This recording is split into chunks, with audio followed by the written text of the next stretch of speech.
Okay, here's the 5 worst woods to work with. First one on the list, Paul Fiero, aka Ironheart, aka Paul Rosa. Loosely translates to ironwood. The Latin name is Bobginia. This variety grows in East Africa, and as with most extremely hard woods, it does turn well. But aside from that, it's brutal on tools. It will have a major blunting effect and dull the hell out of your saw blades, chisels, plane blades, whatever. It's very heavy, making any large projects like dining tables or conference tables a nightmare to move around. And if you're trying to match grain, it could be very difficult since it tends to be very irregular. All in all, there's much better choices for like a reddish or maroon colored wood. Second on the list, Black Palmyra, or aka Black Palm. I can't say the name of this genus, but you guys can look it up if you want. Technically, it's not even a tree, but categorized as a flowering plant. This is a heavy, splintery wood that's not fun to work with. It's not the hardest on the list, though it is pretty hard, but it's the most splintery wood you will ever come across, or fibrous bundle if you want to be technical about it. Another thing, anyone that's worked with this wood before can vouch for this, and they can tell you it's the worst when it comes to profiling end grain.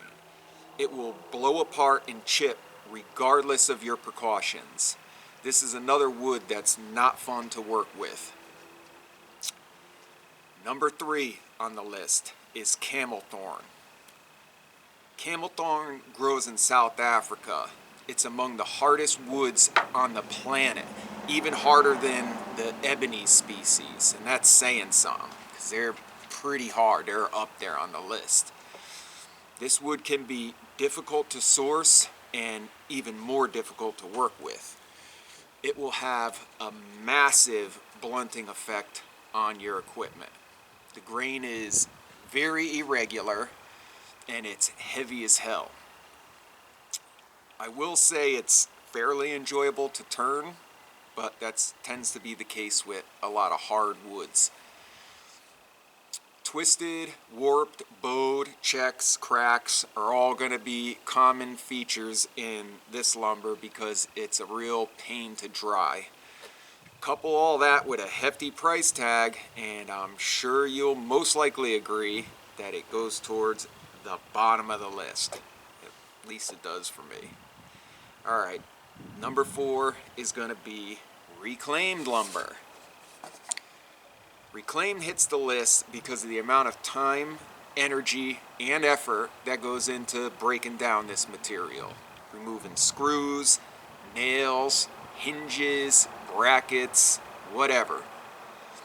While breaking it down, you run the risk of destroying blades, and even after, you can still hit something internally. So, sanding and finishing can also be an issue, depending on what it was previously coated with or what it's been exposed to, or the level of damage that the board took. You can find a dealer that preps the material for you, but by the time you're done with that, you're paying exotic wood prices for material like pine, spruce, fir, etc. The exception to this is if you have some chestnut or redwood from an old barn, or if you run across stone pallets. Stone pallets are made from hard woods. So it's just some things to consider if you're debating doing any reclaiming. But for me, it's going to the bottom of the list. Okay, last but not least is crotch figure. Now, crotch figure is a figure and not an actual wood species, but regardless of the species, it will be the toughest grain to deal with. The grain goes in every direction on all axes. 1 second you're on cross grain, then with the grain, then in grain, and everything in between. It tends to be harder and more compressed than whatever species that you're actually working with. It will take finish at a different rate than the rest of your project as well. It's more prone to checking and cracking as well as wood movement. Crotch figure is, it could be very beautiful, but it's a real pain to work with. Well, I hope you guys found this helpful and informative, and if you did, subscribe, join the family, and I'm Chris with Progressive Ideas in Wood, and I'll see you on the next one.